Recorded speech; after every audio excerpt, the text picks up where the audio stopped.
오늘 우리에게 주시는 하나님의 말씀 함께 보겠습니다. 누가복음 20장 9절부터 18절까지 말씀입니다. 찾으셨으면 저와 여러분의 한 절씩 교독하겠습니다. 제가 먼저 9절부터 읽도록 하겠습니다. 그가 또 이 비유로 백성에게 말씀하시기 시작하니라. 한 사람이 포도원을 만들어 농부들에게 새로 주고 타국에 가서 오래 있다가 때가 이름에 포도원 소출 얼마를 바치게 하려고 한 종을 농부들에게 보내니 농부들이 종을 몹시 때리고 거저 보내었거늘 다시 다른 종을 보내니 그도 몹시 때리고 능욕하고 거저 보내었거늘 다시 세 번째 종을 보내니 이 종도 상하게 하고 내쫓은지라. 포도원 주인이 이르되 어찌할까 내 사랑하는 아들을 보내리니 그들이 혹 그는 존대하리라 하였더니 농부들이 그를 보고 서로 의논하여 이르되 이는 상속자니 죽이고 그 유산을 우리의 것으로 만들자 하고 포도원 밖에 내쫓아 죽였느니라. 그런즉 포도원 주인이 이 사람들을 어떻게 하겠느냐. 와서 그 농부들을 진멸하고 포도원을 다른 사람들에게 주리라 하시니 사람들이 듣고 이르되 그렇게 되지 말지어다 하거늘 그들을 보시며 이르시되 그러면 기록된 바 건축자들의 버린 돌이 모퉁이의 머릿돌이 되었느니라 함이 어찌미냐. 무릇 이 돌 위에 떨어지는 자는 깨어지겠고 이 돌이 사람 위에 떨어지면 그를 가루로 만들어 흩으리라 하시니라. 아멘. 2008년에 나온 영화 쿵후 팬더라는 영화가 있습니다. 거기에 마스터 우그웨이가 한 말이 있습니다. 이렇게 말을 했습니다. Yesterday is history. 어제는 역사이고 Tomorrow is a mystery. 내일은 미스테리, 아직 잘 모른다는 뜻입니다. 그러나 Today is a gift. 오늘은 선물입니다. 그 다음에 한 말이 That's why it's called the present. 그래서 우리가 present라고 하는 말은 현재라고 하는 말인데 이 현재라고 하는 말 안에는 선물이라는 뜻이 있습니다. 그러니까 어제는 역사이고 내일은 미스테리고 그러나 오늘은 기프트 선물이다. 그래서 오늘을 프레젠트, 오늘이라고 부르는데 이 오늘이라고 하는 말 안에 선물이라는 뜻이 있으니까 오늘 우리가 살고 있는 것 자체가 선물을 받으며 사는 것이고 오늘을 사는 것 자체가 우리 모두에게 선물이라는 거죠. 사랑하는 여러분, 정말로 그렇습니다. 송구영신 예배는 오늘이라고 하는 선물을 받은 사람만 오늘 이 자리에서 함께 예배 드릴 수 있습니다. 오늘을 경험하지 못하고 오늘 이 자리에 참석할 수 없고 그리고 개인적인 아픔이나 질병이나 또 위급한 상황 때문에 어려움 가운데 있게 된다면 오늘 이 자리에 송구영신 예배는 참여할 수가 없습니다. 그런 점에서 저와 여러분들은 오늘이라고 하는 선물을 받은 사람들입니다. 그리고 이 오늘을 하나님께서는 또 내일도 허락하시고 계속해서 허락하시면서 날마다 우리에게 선물을 주시는 줄로 믿습니다. 이렇게 생각하면 지난 한 해는 하루하루가 다 선물이었다고 하는 것을 우리가 알게 됩니다. 사랑하는 여러분, 이제 한 해의 마지막 순간이 되었습니다. 이제 잠시 후면 새해가 될 텐데 저는 오늘 여러분들과 함께 누가복음의 말씀을 통해서 다시 기회를 주시는 하나님이라고 하는 제목으로 함께 말씀을 나누며 정말 소망 가운데 새해를 맞이하고자 합니다. 오늘 우리가 읽은 이 본문은 포도원 주인에 대한 이야기예요. 한 포도원 주인이 사람들, 농부들에게 포도원을 맡기고 떠났습니다. 그리고 세월이 흐른 다음에 이 포도원에서 나온 이 소출 또 이런 여러 것들을 가지고 이제는 조금 주인한테 조금 줘라. 그래서 주인이 받기 위해서 종을 보냈는데 이 포도원 농부들이 결심을 하고 보내는 종들마다 다 때리고 하는 이러한 장면을 통해서 결국에는 아들을 보내고 그리고 이 포도원 전체를 심판한다는 이야기예요. 여러분, 이야기를 우리 딱 들으면 이건 뭐 그냥 대충 신앙생활 얼마 하지 않아도 느낌이 와요. 아, 이거 이스라엘 이야기구나. 하나님이 이스라엘을 선택하셨는데 포도원을 맡기시고 좋은 땅을 주셨는데 하나님을 알지 못하니까 하나님이 선지자들을 보내고 또 종을 보냈는데도 끝까지 하나님을 인정하지 않다가 결국에는 아들을 보내서 그 아들을 통해서 구원하시는 이야기, 이거 이스라엘 이야기네, 우리가 이렇게 생각을 하게 됩니다. 맞습니다. 이스라엘의 이야기예요. 그런데 여러분, 오늘 이 본문을 우리가 자세히 살펴보면 오늘 본문은 진짜 좀 이상한 내용들이 아주 많아요. 이렇게 엉성한 이야기일까? 아니, 왜 하나님이 이렇게 하셨을까 하는 질문들이 생겨요. 예를 들어 볼까요? 우리 9절 말씀을 보시면 그가 또 이 비유로 백성에게 말씀하시기를 시작하시니라. 한 사람이 포도원을 만들어 농부들에게 새로 주고 타국에 가서 오래 있다가, 여러분, 포도원 주인이 하나님 아버지를 상징합니다. 농부들에게 새를 주었다. 이것은 이스라엘을 선택했고 이스라엘 백성들을 일꾼으로 삼으셨다는 거예요. 근데 여기서부터 이해가 안 되는 거예요. 여러분, 어지간하게 눈썰미가 있거나 사람을 볼 수 있는 사람은 미련하지가 않다면 이 사람 믿을 만하지 않은지 초반에 압니다. 얼굴만 보고 눈빛만 봐도 아, 이거 사기꾼이네, 이거 다 알죠. 그러니까 포도원을 맡길 때 잘 보고 맡기겠죠. 더군다나 지금 이 포도원 주인은 하나님 아버지예요. 그럼 하나님 아버지는 사람의 속까지 다 보신다고요. 그러면 그 속까지 다 보시는 하나님이 하나님께 이 받은 은혜에 감사하며 소산물을 제때제때 바칠 수 있는 사람을 하나님이 선택하셔야죠. 아니면 아예 처음부터 다윗 같은 사람한테 맡기시던가, 아니면 그냥 초반에 잘라버리시든가 하셔야죠. 그런데 벌써 딱 보기에도 이상한 사람들이에요. 그러면 아예 맡기질 말아야 되는데 맡기셨어요. 처음부터 맡기지 말아야 할 인간들에게 이 포도원을 맡겼단 말이에요. 아니나 다를까 종을 보냈더니 어떻게 합니까? 10절 말씀, 내가 이름에 포도원 소출 얼마를 바치게 하려고 한 종을 농부들에게 보내니 농부들이 종을 몹시 때리고 거저 보내었다. 주인에게 소출을 바친다, 주인에게 무엇인가를 드린다, 이것은 주인과의 관계를 계속 유지한다는 뜻이에요. 반대로 주인에게 무엇인가를 주지 않는다, 이 말은 주인으로 인정하지 않는다는 뜻이에요. 소장료를 내지 않는다, 주인과의 관계를 무시하는 배은방덕한 거죠. 죽을 짓을 한 거예요. 근데 여러분, 여기에서도 또 문제가 나타나요. 어지간하게 사람을 구별 못해도 이 정도 되면 이건 싹이 안 좋다 해서 잘라버려야죠. 근데 이 하나님이 어떡하냐 하면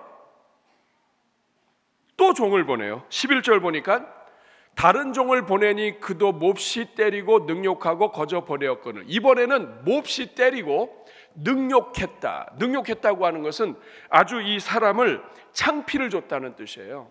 그러니까 옷을 벗겼다든지 아니면 정말 그 수염을 잘랐다든지 정말 모욕을 주었다. 예수님께서 십자가를 지실 때에 사람들이 침을 뱉고 뺨을 때리고 하는 거, 이런 것들 다 모욕적인 거잖아요.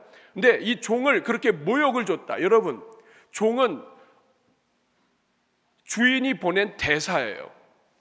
그 주인이 보낸 대사를 능욕했다, 모욕했다, 이 말은 뭐냐면 그 주인을 모욕한 거랑 똑같아요.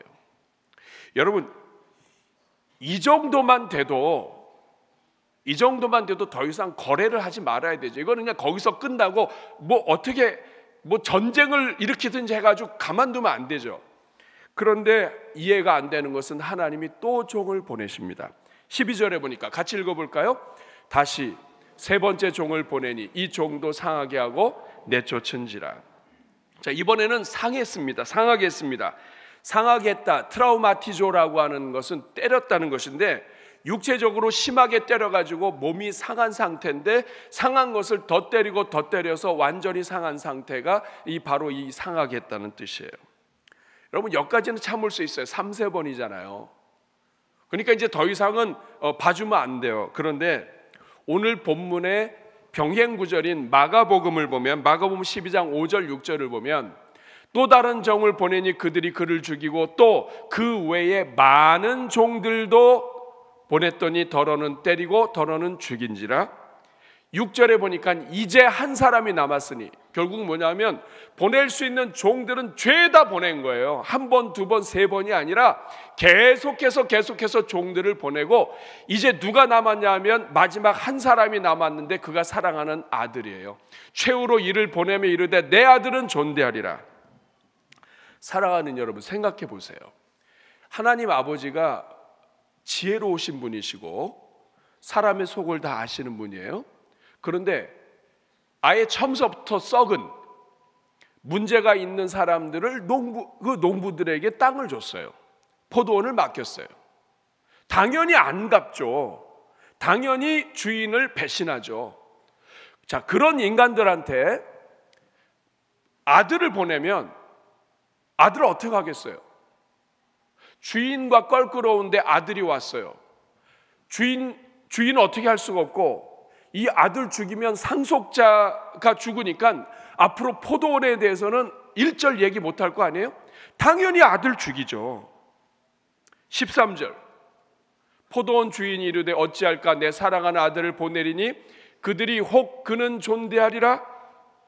14절, 농부들이 그를 보고 서로 의논하여 이르되 이는 상속자니 죽이고 그 유산을 우리의 것으로 만들게 하자 하고 포도원 밖에 내쫓아 죽였느니라.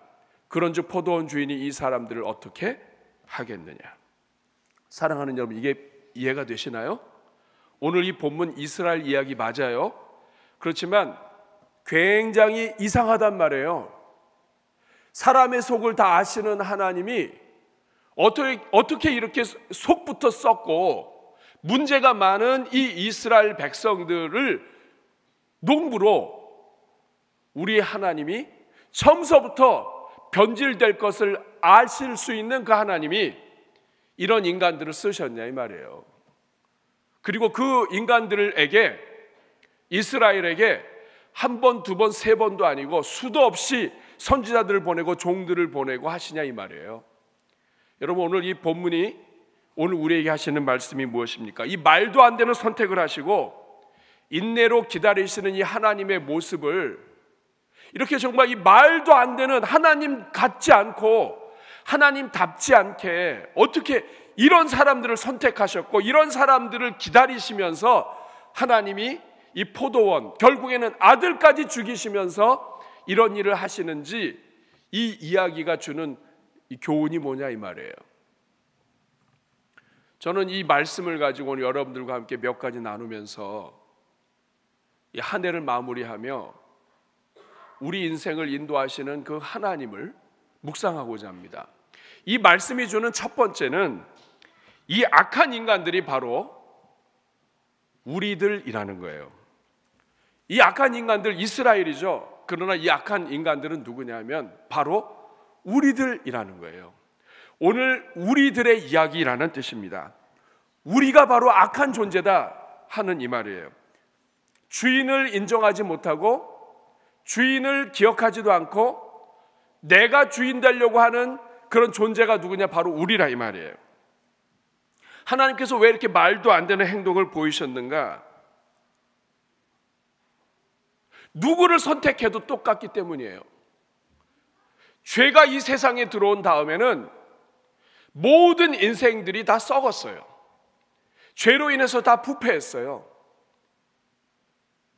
그러니까 이 부패하고 믿을 수 없는 인생을 우리 하나님께서 포도원을 맡겨주시고 그 인생들을 하나님의 뜻 가운데로 인도하시는 모습을 지금 보여주고 계신 거예요. 누구를 선택해도 똑같아요. 답은 똑같아요. 본래 선한 사람이 하나도 없어요. 여러분 이런 경험이 있습니까? 너무 탐스럽게 생긴 사과가 있어가지고 한 입을 꽉 깨물었어요. 근데 그 안에 벌레가 있어요. 겉은 멀쩡한데 속은 썩은 거예요.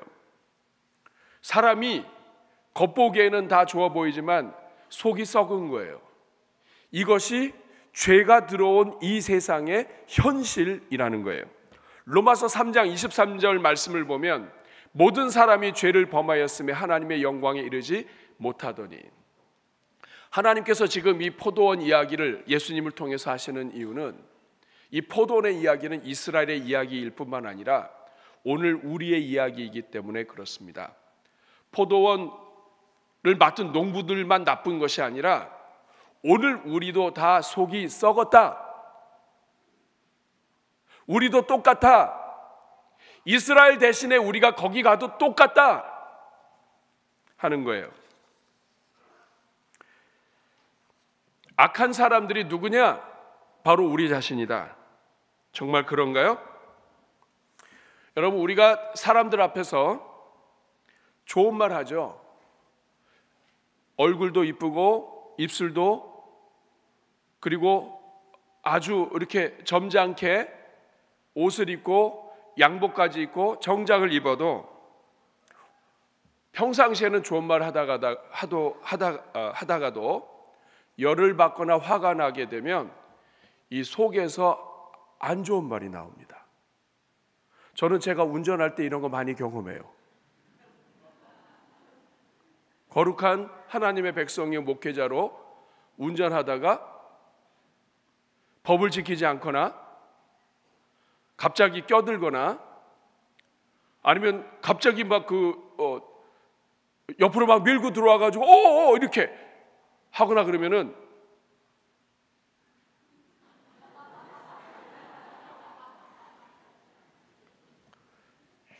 잘생긴 얼굴에서, 아름다운 얼굴에서, 정말 반듯한 입술에서 욕이 나옵니다. 그게요, 이 원래 이 착한데 이 속에서 어쩔 수 없이 나오는 게 아니라 원래 썩어서 그런 거예요. 원래 썩어서 독이 나오는 거예요. 그러니까 이 세상에 있는 사람들은 죄가 들어와서 다 속이 썩은 거예요. 하나님이 하시는 일은 뭐냐면 그 썩은 죄 가운데 있는 인생들을 하나님이 불쌍히 여겨서 포도원에 데리고 온 거예요. 종을 한 번 보냈다고 해서 이 인간들이 변하지 않는 거예요. 두 번 보내도 안 되는 거예요. 세상이 어떤 것으로도 안 되는 거예요. 오직 하나님의 아들 예수 그리스도, 하나님의 변함없는 아버지의 사랑 아니고는 이 독을 뺄 수가 없는 거예요. 로마서 7장 18절 19절 말씀을 보면 내 속 곧 내 육신에 선한 것이 거하지 아니하는 줄을 아노니 원함은 내게 있으나 선을 행하는 것은 없노라. 내가 원하는 바 선은 행하지 아니하고 도리어 원하지 않는 바 악은 악을 행하는도다. 그 이유가 무엇이냐? 이 속에서 썩은 거예요. 인생을 지으신 분이 하나님이신데 자기가 주인 노릇해요. 자기 말의 주인, 물질의 주인, 삶의 주인, 썩은 거예요.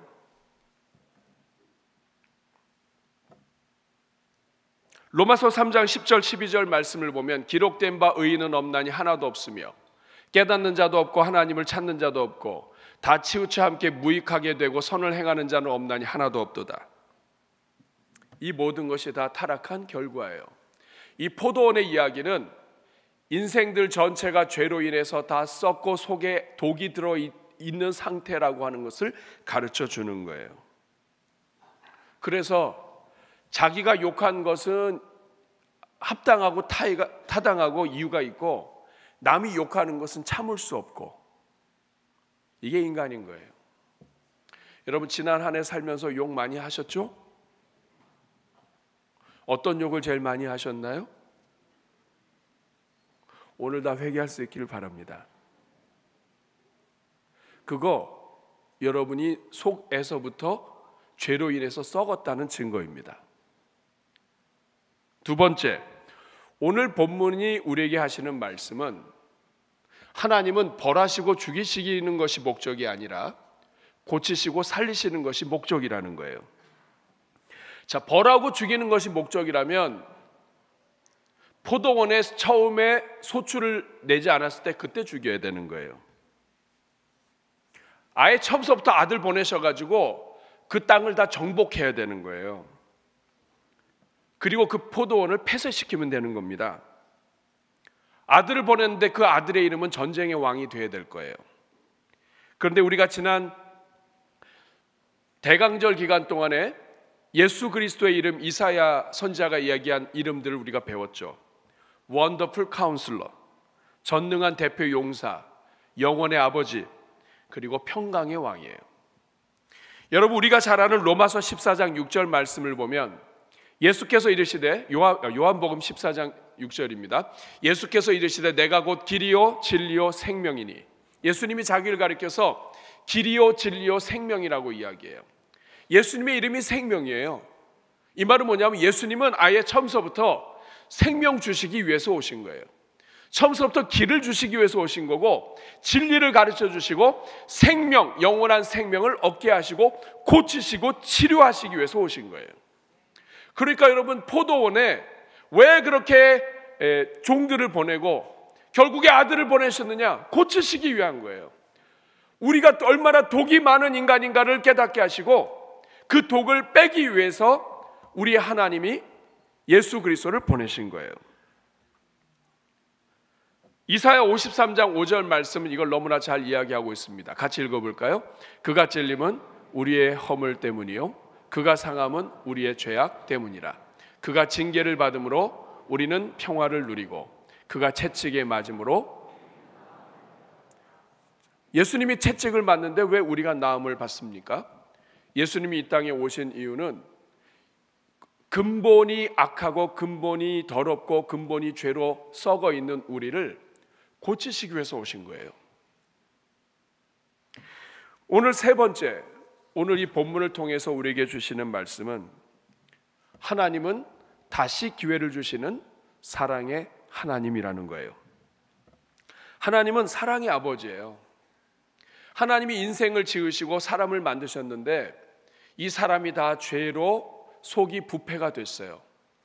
이 부패된 인생을 하나님은 포기하지 않으시고 이 인생들을 위하여 하나님께서 또 기회를 주시고 또 기회를 주십니다.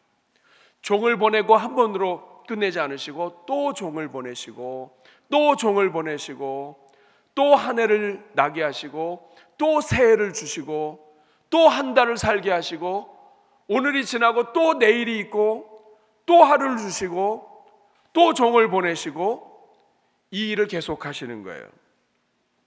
여러분, 오늘 말씀의 제목은 다시 기회를 주시는 하나님입니다. 영어로도 제가 표현을 했습니다. 하나님은 second chance, 두 번째의 기회들을 주시는 하나님, chances라고 되어 있습니다. 다시 기회를 주시는 하나님. 여러분, 하나님은 두 번째의 기회만 주시는 분이 아니에요. 종을 한 번 보내고 다시 보내고 두 번째 보내고 세 번째 보내고 네 번째 보내고 다섯 번째, 여섯 번째 계속해서 종을 보내시는 이유는 하나님은 처음서부터 기회를 주시는 거예요. 여러분, 이제 2024년이 저물어 갑니다.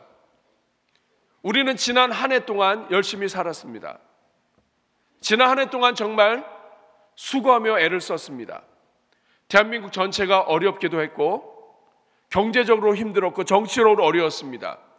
비행기 사고도 있었습니다. 그런데 여러분, 지난 한 해를 살면서 우리가 또다시 깨닫고 또다시 느끼는 것은 무엇입니까? 나는 잘 살고 싶고 나는 선하게 살고 싶고 정말 금년만큼은 정말 후회 없이 살고 싶었는데 여러분, 그게 되었습니까? 그게 되지 않았습니다. 내 금년만큼은 한 번도 욕을 안 하려고 했는데, 여러분에게 질문하겠습니다. 금년도에 한 번도 욕 안 하신 분 손 들어보세요.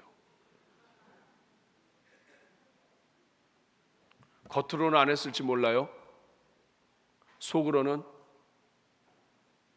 10원, 20원, 30원.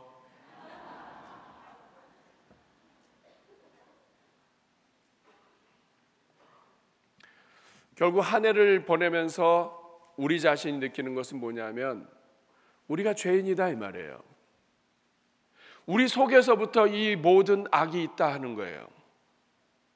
그런데 이런 우리를 하나님은 금년에도 살려주시고 우리에게 은혜를 베풀어 주시고 그리고 다시 기회를 주시는 거예요. 여러분, 요나가 하나님을 거역하고 도망쳤지만 하나님은 그 요나를 끊어다가 결국에는 니느웨 구원의 도구로 삼으세요. 그런 것처럼 하나님은 계속 기회를 주세요. 오늘 본문도 마찬가지예요. 17절 보시면 그들을 보시며 이르시되 그러면 기록된 바 건축자들의 버린 돌이 모퉁이의 머릿돌이 되었느니라 하는 말이 어찌미냐.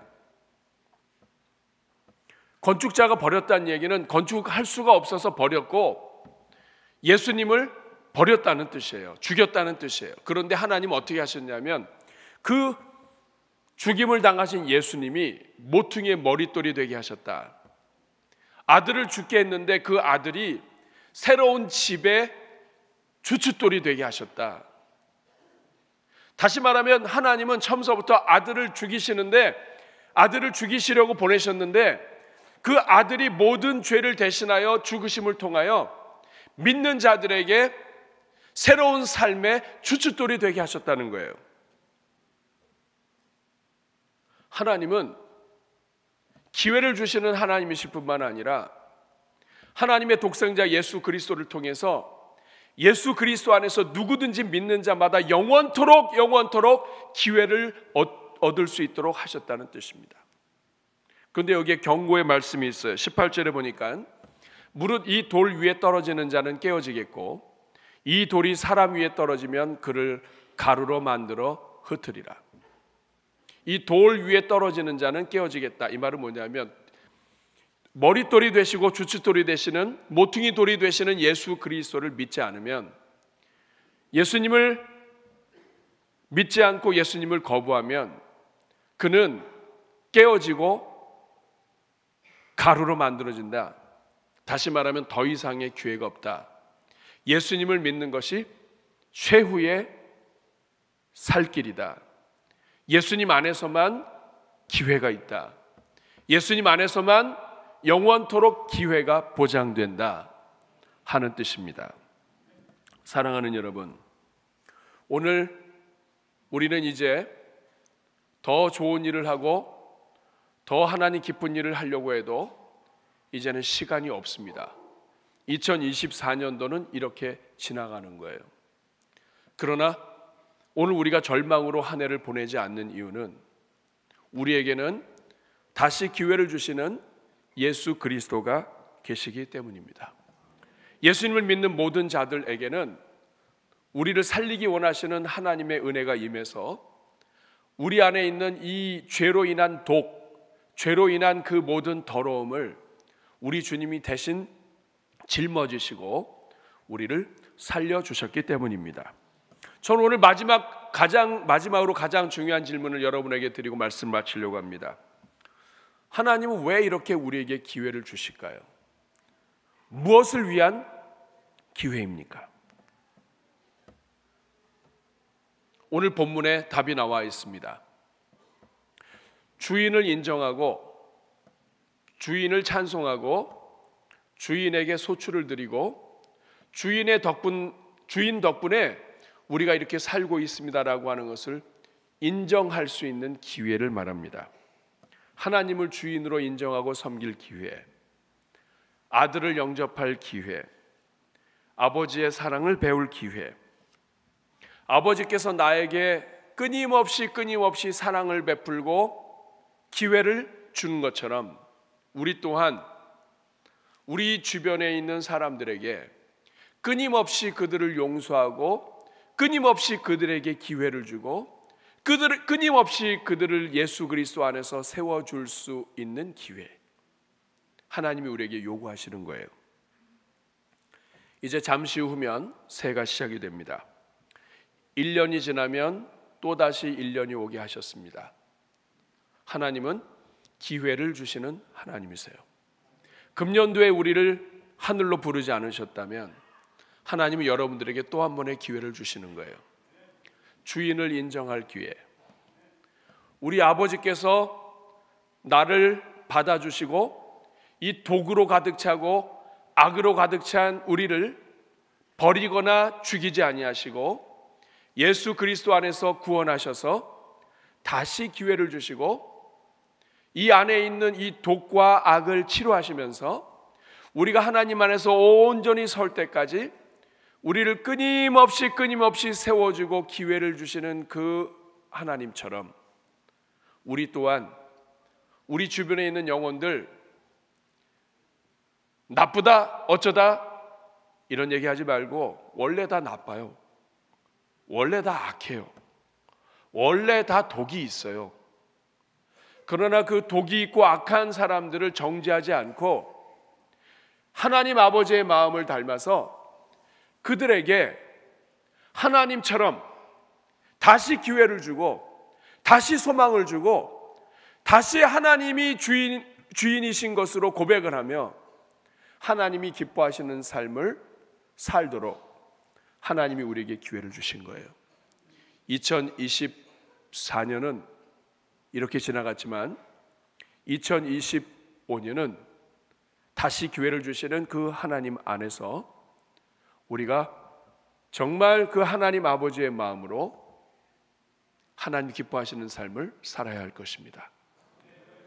우리를 구원하신 하나님을 찬송합니다. 이 악으로 가득 찬 우리를 버리지 않으시는 하나님을 찬송합니다. 지난 한 해 동안에 그 어떤 악으로 충만해 있다 할지라도 우리 입술에서 어떤 욕이 나왔다 할지라도 우리가 그 어떤 더러움 속에 있었다 할지라도 우리를 끌어안으시며 우리에게 기회를 주시고 다시 시작하도록 은혜를 베푸시는 하나님을 찬송합니다. 그 하나님을 바라보며 우리가 새해를 향해 달려갈 때 하나님께서 여러분 모두에게 은혜 베풀어 주실 줄로 믿습니다. 여러분, 우리 주님의 은혜를 생각하면서 우리 주의 은혜라 함께 찬양하고 이 찬양하면서 우리가 성찬의 은혜에 참여하고자 합니다. 나를 위하여 십자가 달려 죽으신 예수님을 생각하며 이 죄 가운데 있는 우리를 버리지 않으시고 새 언약을 주셔서 우리가 약해질 때마다 성찬식을 통해서 너에게는 나의 피가 흘러 너에게는 나의 살이 있어 네가 나의 살을 먹고 마신다면 너는 새로운 언약 속에 있는 거야. 우리를 버리지 않으시고 오늘도 우리를 살리시고 내년에도 우리를 살리실 그 하나님을 바라보며 우리가 성찬 예식을 진행하겠습니다. 우리 한번 같이 찬양합니다. 주의 은혜라 내가 지금까지 지내온 것은 내가 지금까지 지내온 것은 주의 은혜라 주의 은혜라 지금까지 지내온 것은 내가 지금까지 지내온 것은 주의 은혜라 주의